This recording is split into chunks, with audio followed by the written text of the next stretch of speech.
Hello friends, welcome to my YouTube channel. നമ്മൾ ഇന്നിവിടെ ഉണ്ടാക്കാൻ പോകുന്നത് വെണ്ടയ്ക്ക മെഴുക്ക് പുരട്ടിയാണ്. അതിനുവേണ്ടി ആദ്യമായി വെണ്ടയ്ക്ക അരിഞ്ഞത്, സവോള, 2 തക്കാളി, 1 തണ്ട് കറിവേപ്പില, പച്ചമുളക് എന്നിവ നമ്മൾ എടുത്തു വെച്ചിട്ടുണ്ട്. അതിനുശേഷം നമ്മളൊരു പാൻ അടുപ്പത്തേക്ക് വയ്ക്കുക.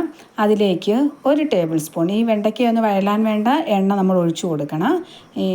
ഒഴിച്ച് കൊടുക്കുക. അതിനുശേഷം അതിലേക്ക് ഒരു 1/4 ടീസ്പൂൺ കടുക് ഇട്ട് കൊടുക്കുക. കടുക് ഒന്ന് പൊട്ടി വന്ന് കഴിയുമ്പോഴേക്കും നമുക്ക് അരിഞ്ഞു വെച്ചിരിക്കുന്ന സവോള ഇതിലേക്ക് ചേർത്ത് കൊടുക്കാം. സവോള ഇടുന്ന കൂട്ടത്തിൽ തന്നെ നമ്മൾ അതിലേക്ക് കറിക്ക് ആവശ്യമായതിനുള്ള ഉപ്പും കൂടെ ആഡ് ചെയ്ത് കൊടുക്കുന്നുണ്ട്.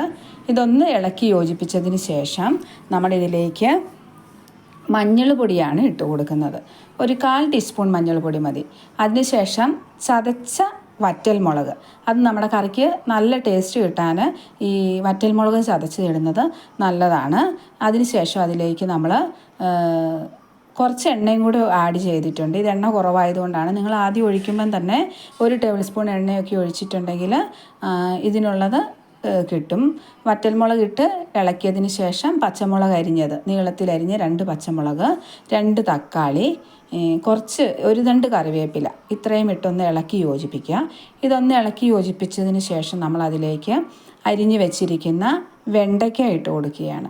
വെണ്ടയ്ക്കയും കൂടി ഇട്ട് നന്നായിട്ടൊന്ന് ഇളക്കി 10 മിനിറ്റ് മതി വെണ്ടയ്ക്കായും തക്കാളിയും എല്ലാം കൂടെ വേകാൻ. 10 മിനിറ്റ് ഇതൊന്ന് മൂടി വെച്ച് നമ്മൾ വേവിച്ചെടുക്കണം. അന്നേരത്തേക്ക് നമ്മുടെ വെണ്ടയ്ക്ക മെഴുക്ക് പുരട്ടി റെഡിയായി കിട്ടും. വളരെ സ്വാദിഷ്ടമായ ഒരു കറിയാണിത്. ഇത് ചെയ്ത് നോക്കാത്തവർ ഇങ്ങനെയൊന്ന് ചെയ്ത് നോക്കണേ. ഈ റെസിപ്പി നിങ്ങൾക്ക് ഇഷ്ടപ്പെട്ടുവെങ്കിൽ നിങ്ങൾ എൻ്റെ ചാനൽ ഒന്ന് സബ്സ്ക്രൈബ് ചെയ്ത് എന്നെ സപ്പോർട്ട് ചെയ്യണേ. Thank you.